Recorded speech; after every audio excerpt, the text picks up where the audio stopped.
दोस्तों, जिस तरह से एक दिन में कई बार धूप और कई बार छांव आती जाती है, ठीक उसी प्रकार से हमारे जीवन में भी सुख और दुख का आना जाना लगा ही रहता है। लेकिन हमारा ध्यान केवल दुखों पर होता है और हमें ऐसा प्रतीत होता है कि हमारे जीवन में केवल दुख ही हैं। लेकिन अगर वास्तविकता देखी जाए तो हमें यह पता चलेगा कि वास्तविक तौर पर हमारे जीवन में केवल एक ही दुख है। लेकिन वो कौन सा दुख है जिसके कारण हम हमेशा दुखी रहते हैं, परेशान रहते हैं, चिंतित रहते हैं? वो एकमात्र दुख क्या है? चलिए इसे आज की बौद्ध कहानी के माध्यम से समझते हैं और यह भी जानने का प्रयास करते हैं कि आखिर उसका समाधान क्या है और अपने दुख को नियंत्रित करने के लिए हम क्या कर सकते हैं। बहुत समय पहले की बात है। एक छोटा सा राज्य था। उस राज्य में एक व्यापारी रहता था जो बहुत अमीर था, जिसके पास किसी चीज की कोई कमी नहीं थी। उसके पास वो सारी सुख सुविधाएं थी जो वह चाहता था। उसका एक पुत्र भी था जो अब युवा हो चुका था। उस व्यापारी के पुत्र ने अब तक अपने जीवन में कोई दुख नहीं देखा था। जो भी वह चाहता था वो व्यापारी उसे सब कुछ लाकर दे देता था, जिस कारण उसने अपने जीवन में किसी प्रकार के दुख का अनुभव अब तक नहीं किया था। उस व्यापारी के पुत्र के कई सारे मित्र भी थे। उसके पास अथाह संपत्ति थी, धन दौलत की उसके पास कोई कमी नहीं थी। लेकिन एक दिन अचानक वह व्यापारी बीमार पड़ गया और देखते ही देखते उसकी बीमारी ने उस पर पूरी तरह से पकड़ बना ली थी। वह व्यापारी अपने जीवन की आखिरी सांसें गिन रहा था। अब उस व्यापारी को यह प्रतीत होने लगा था कि अब वह नहीं बच पाएगा। उसका अंतिम समय आ चुका है। इसलिए उसने अपने पुत्र को अपने पास बुलाया और उससे कहा, बेटा, तुमने आज तक केवल सुख ही देखा है। तुम्हें जो कुछ चाहिए था वो मैंने सब कुछ तुम्हें ला कर दिया, इसलिए तुमने आज तक दुख का अनुभव नहीं किया। दुख क्या होता है ये तुम्हें पता तक नहीं, और इसी बात की चिंता मुझे खाए जा रही है कि जब तुम्हारे पर दुखों के बादल मंडराएंगे तो तुम सह नहीं पाओगे। इसलिए आज मैंने तुम्हें यहां पर बुलाया है। मैं बस आखिरी समय पर तुमसे यह कहना चाहता हूं कि तुम सावधान रहना। मेरी मृत्यु के बाद तुम्हारे अपने ही तुम्हारे दुखों का कारण बन जाएंगे। इतना कहकर वह व्यापारी मृत्यु को प्राप्त हो गया। उस व्यापारी का पुत्र अपने पिता की मृत्यु पर बहुत दुखी था। वह रो रहा था। तभी उसके पास उसका एक मित्र आया और वह उसे समझाते हुए कहता है, मित्र, तुम रो क्यों रहे हो? तुम्हारा पिता ही मरा है, लेकिन तुम्हारे पास तो अब भी ये सारी धन दौलत है, ये सारी संपदा है, ये सारी संपत्ति तुम्हारी ही तो है। अब तो तुम उन चीजों का भी आनंद ले सकते हो जिनका आनंद तुम अपने पिता के रहते नहीं ले पाए। अपने मित्र की यह बात सुनकर वह बड़ा प्रसन्न हुआ और उसे भी इस बात का एहसास हो चुका था कि उसके पास अथाह संपत्ति है, धन है, दौलत है, जिसकी मदद से वह अपना जीवन खुशी खुशी बिता सकता है। लेकिन इसी धन संपदा के कारण वह अब बुरी आदतों का शिकार भी हो चुका था। वह वैश्यालय जाने लगा था। उसे हर प्रकार का नशा करने की आदत लग चुकी थी। जहां उसका मन करता वो वहां चला जाता। जब भी उसका मन करता वो किसी को भी अपने घर बुला लेता, फिर चाहे दिन हो या रात। जो भी उसका मन करता वो खरीद लेता, क्योंकि उसके पास अथाह संपत्ति थी। और तो और उसके पिता का सारा व्यापार भी अब उसी के हाथों में था और अब वो बहुत खुश था। वो अपने जीवन को अपनी मर्जी के हिसाब से जी रहा था। एक दिन उसके मन में ख्याल आया कि पिता ने मुझे बेवजह ही डरा दिया कि लोग मेरा फायदा उठाएंगे, मेरे दुश्मन बन जाएंगे, मेरे दुखों का कारण बन जाएंगे। लेकिन अब तो मैं और भी मजे से जी रहा हूं। मेरे सुख के दिन तो अब आए हैं। मैं आज तक जो नहीं कर पाया था वो सब करने में अब मैं सक्षम हूं। यह सब सोचकर उसकी खुशी का कोई ठिकाना नहीं था। वो बहुत खुश था। तभी एक दिन उस राज्य में एक बहुत बड़ा मंदिर का निर्माण हो रहा था और उस मंदिर के निर्माण के समय पर एक घोषणा करवाई गई कि जो भी इस मंदिर के लिए सबसे अधिक दान देगा उसका नाम उस मंदिर के एक पत्थर पर स्वर्ण अक्षरों में लिखा जाएगा। जब उसके मित्र ने यह बात सुनी तो वह दौड़ा दौड़ा उसके पास आया और उसे सारी बात बता दी। तब उस व्यापारी के पुत्र ने यह तय किया कि वह मंदिर को सबसे बड़ा दान देगा और उसने ऐसा ही किया और साथ ही यह भी निश्चित हो गया कि उसका नाम उस मंदिर के एक पत्थर पर स्वर्ण अक्षरों में लिखा जाएगा। लेकिन जब वह दान देकर वापस घर की ओर लौट रहा था तो रास्ते में उसे एक साधु मिले जो भोजन की याचना कर रहे थे। इस पर वह घमंडी व्यापारी का पुत्र कहता है, तुम जैसे लोग केवल 2 वक्त की रोटी के लिए हमेशा चिल्लाते रहते हो। पता नहीं तुम लोग कहां से आ जाते हो और भगवान तुम लोगों को पैदा ही क्यों करता है। तुम लोग गंदगी हो, तुम लोग दुख हो, तुम्हें जीने का कोई हक नहीं। केवल अपना पेट भरने के लिए 2 वक्त की रोटी के लिए तुम किसी के सामने भी झुक जाते हो। यदि झुकना ही है तो उस ईश्वर के सामने झुको, शायद वह तुम्हारी गलतियों को माफ कर दे और तुम्हें एक अच्छा जीवन प्रदान करे। हो सकता है वह तुम्हें भोजन भी दे दे। वो लड़का उन साधु को खरी खोटी सुनाकर वहां से चला गया। धीरे धीरे उस लड़के के पास उसके मित्रों, सहयोगियों और रिश्तेदारों की संख्या बढ़ने लगी। अब हर कोई उससे बिना पूछे कोई काम नहीं करता था। हर चीज में उसी से पूछा जाता था, जिस कारण उस लड़के को लगने लगा था कि अब मेरे बिना कोई काम नहीं हो सकता, जो भी हूं मैं ही हूं। जिस कारण उस लड़के का अहंकार अब 7वें आसमान पर था। सभी लोगों ने उसका मन जीत लिया था। सब लोग उसके विश्वास पात्र बन चुके थे। उस लड़के के पास अपार धन था, जिस कारण सब उससे जुड़े हुए थे। लेकिन यह बात उस लड़के को समझ नहीं आ रही थी। सभी लोग विश्वास के नाम पर अब उस लड़के से धन उधार लेने लगे थे और वह भी खुशी खुशी लोगों को धन उधार में दे दिया करता है। जो कोई उससे धन उधार लेने आता, वह जितना मांगता वो उससे ज्यादा ही उन्हें दिया करता, क्योंकि वह सभी के नजरों में अपने आप को साबित करना चाहता था। वह अपने आप को महान दिखाना चाहता था। लेकिन धीरे धीरे उसकी बुरी आदतों के कारण अब उसका व्यापार चौपट होने लगा था। देखते ही देखते एक दिन व्यापार में उसे बहुत बड़ा घाटा हुआ। उसका पूरा व्यापार कर्ज में डूब गया। अब वह बहुत परेशान हो चुका था, बहुत चिंतित हो चुका था। उसे यह समझ नहीं आ रहा था कि आखिर यह सब क्या हुआ। मेरे पास तो कुछ समय पहले अपार धन था और आज मेरे ऊपर बहुत बड़ा कर्जा है जिसे मुझे चुकाना ही होगा। तभी उसे वो उधार दिया हुआ धन याद आया जो उसने अपने मित्रों और सहयोगियों को दिया था, अपने रिश्तेदारों को दिया था। उसने सभी से वो अपना दिया हुआ कर्ज वापस मांगना शुरू किया, लेकिन किसी ने भी उसका दिया हुआ कर्ज उसे वापस नहीं दिया, बल्कि लोगों ने उसे धुतकार कर वहां से भगा दिया। वह एक एक करके सभी के पास गया, लेकिन किसी ने उसकी कोई मदद नहीं की। देखते ही देखते उसका सब कुछ बिक गया। अब उसके पास कुछ न था। वह सड़क पर आ चुका था। तभी वह यह सोचने लगा कि अपने सुख के दिनों में मैं यह नहीं जान पाया कि मैं अपने शत्रुओं से घिरा हुआ हूं। मेरे पिताजी सही कहते थे कि मेरे अपने ही मेरे दुखों का कारण बनेंगे। पिताजी, आपका धन्यवाद, लेकिन मैं आपकी बातों को समझ नहीं पाया और आज देखिए क्या हो गया। वह सारा दिन यहां से वहां भटकता रहा और सोचता रहा कि अब आगे क्या होगा। वह कैसे खाएगा, कहां रहेगा और कैसे सोएगा।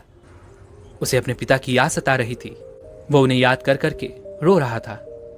उसकी आंखों से आंसू बह रहे थे, लेकिन अब बहुत देर हो चुकी थी और अब धीरे धीरे उसे भूख भी लग रही थी। तभी उसने सोचा कि मैं उसी मंदिर पर चलता हूं जहां पर पत्थर पर मेरा नाम स्वर्ण अक्षरों में लिखा गया है। मैं जाकर वहां पर कुछ मदद मांगता हूं। वह वहां पहुंचा और वहां के पुजारी से वो कहता है, पुजारी जी, आपने मुझे पहचाना? मैं वही हूं जिसने इस मंदिर को सबसे बड़ा दान दिया है और मेरा नाम इस मंदिर के पत्थर पर स्वर्ण अक्षरों में लिखा गया है। हालांकि इस समय मेरे हालात कुछ खराब है, और मेरे पास खाने के लिए भी कुछ नहीं है। क्या आप मुझे कुछ भोजन दे सकते हैं? मैं भूखा हूं, मुझे बहुत जोरों की भूख लगी है। मेरे अपनों ने मुझे धोखा दे दिया है। क्या आप मुझे कुछ भोजन दे सकते हैं? तभी वो पुजारी कहता है, भिखारियों को भोजन इस मंदिर के बाहर दिया जाता है, मंदिर के अंदर नहीं। जाओ और जाकर बाहर बैठ जाओ।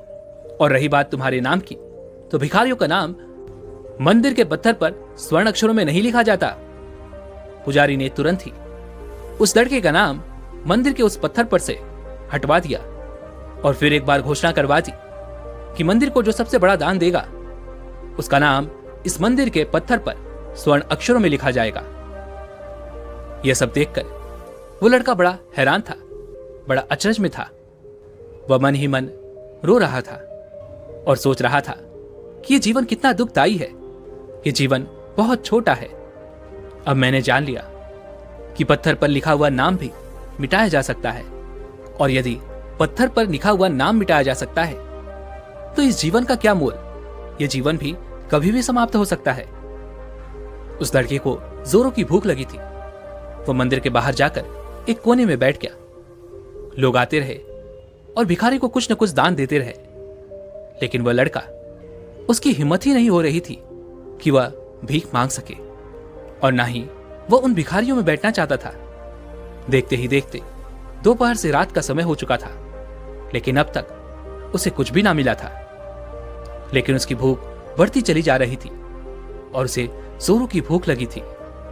पहली बार उसने अपनी भूख को जाना था, अपने पेट की इस आग के बारे में जाना था, और इस भूख के कारण वो इतना परेशान हो चुका था कि उसने तय किया कि वह मंदिर से ही कुछ चुरा लेगा और उसे खाकर अपना पेट भर लेगा।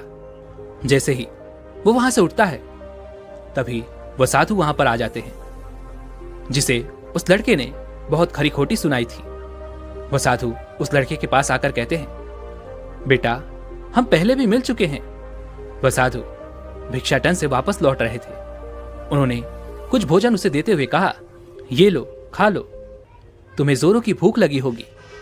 मैं तुम्हें जानता हूं, मैं समझता हूं कि ये हालात तुम्हें जबरदस्ती झुकाना चाहते हैं, लेकिन तुम लोगों के सामने झुकना नहीं चाहते। लेकिन अगर तुम लोगों के सामने झुकोगे नहीं तो तुम्हें भोजन भी नहीं मिलेगा। आज तो मैंने तुम्हें भोजन दे दिया है जिससे तुम्हारी भूख मिट जाएगी, लेकिन यह भूख रोज लगेगी। यह पेट की आग कभी नहीं मिटती। यह एक ऐसी बीमारी है जिसका कोई इलाज नहीं। भूख से बड़ी बीमारी इस दुनिया में कोई है ही नहीं। इस पर वह लड़का उन साधु से कहता है, जब मेरे पास धन था, दौलत थी, अथाह संपत्ति थी, तो मेरे पीछे मेरे मित्रों की, सहयोगियों की, रिश्तेदारों की कतार लगी रहती थी।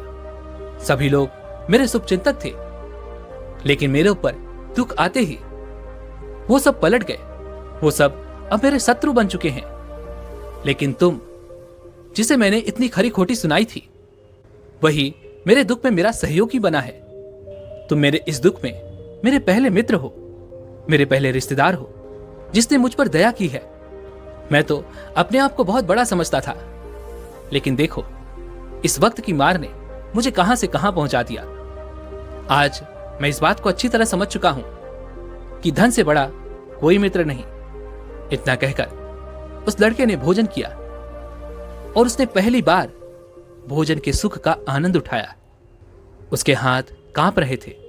वो जल्दी जल्दी उस भोजन को समाप्त करना चाहता था, जल्दी जल्दी उसे चबा लेना चाहता था, और उसकी आंखों से झरझर आंसू भी बह रहे थे।